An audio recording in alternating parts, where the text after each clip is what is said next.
From the coast all night long. Let's check in with Lisa to see if and when this is going to let up anytime soon.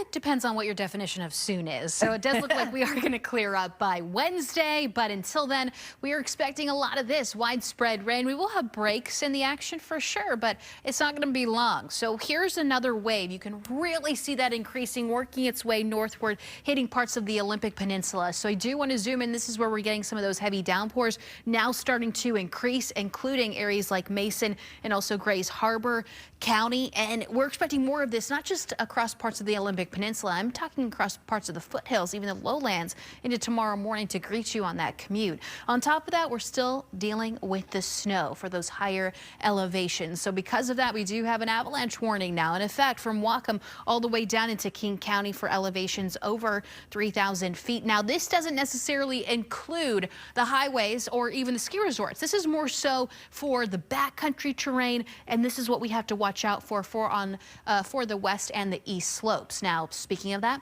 winter storm warning on top of that. That is going to continue until 4 o'clock tomorrow evening for elevations over 3,000 feet. From Whatcom again all the way down into King County. The accumulation here is going to range from 1 to 2 feet. High avalanche risk. And on top of that, please use some caution if you're traveling through the passes. It is going to be dangerous at times just because of all that accumulation. You can see this on the roadways right now. This is shot outside of Stevens Pass. US 2 traction tires are required and it is freezing currently. So the roadways very, very dangerous right now. But that snow level is going to rise. Right now it's on the lower end around 4,500 feet, but tomorrow peaks at around 7,000 feet, which means all the snow that we've had today turns into rain tomorrow. So that's going to affect the passes, and with all that rain, runoff rain, well, that's going to impact the rest of us in the lowlands for the potential of flooding. And speaking of that, coastal flood advisory in effect along the coast, straight all across the Sound, even a little bit further inland as well. This will start at 3 a.m. and continue until 8 a.m. tomorrow morning.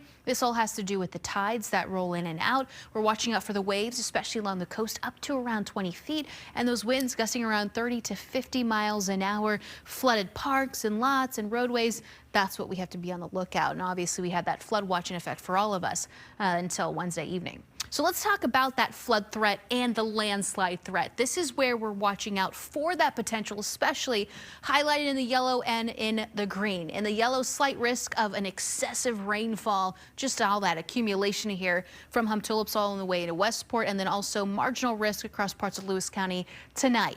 Into tomorrow, this expands all the way across the foothills, even the lowlands from Whatcom all the way down into Lewis County. And speaking of Lewis County, let's zoom in. Now this, by tomorrow, elevates into that slight risk, even this moderate risk highlighted in the orange, if you will, across the foothills of Lewis County, even across southern portions of Pacific County. So please, again, watch out for that as that obviously threat elevates tomorrow, and then we'll completely clear out by Wednesday. So let's talk about the wind speeds. I mentioned it's going to be a little breezy. Already seeing those winds gusting and exceeding 30 miles per hour. Sustained winds up to around 20 miles per hour for the North Sound. That is going to continue here overnight, but almost intensify a little bit tomorrow evening into Wednesday morning when we get that next wave that's going to roll through. Gusts are going to exceed 30 miles per hour. For a lot of us, it will be brief, and then we will see some improving conditions Wednesday afternoon as the wind speeds subside. But Wednesday morning, it is going to be pretty breezy. And speaking of the morning commute, temperatures are going to be in the mid and upper 40s for most of us tomorrow,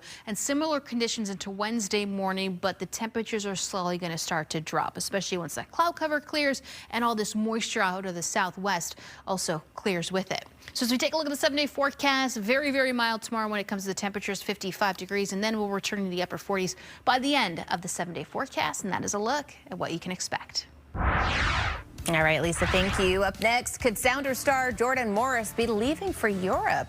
What Morris had to say about that next.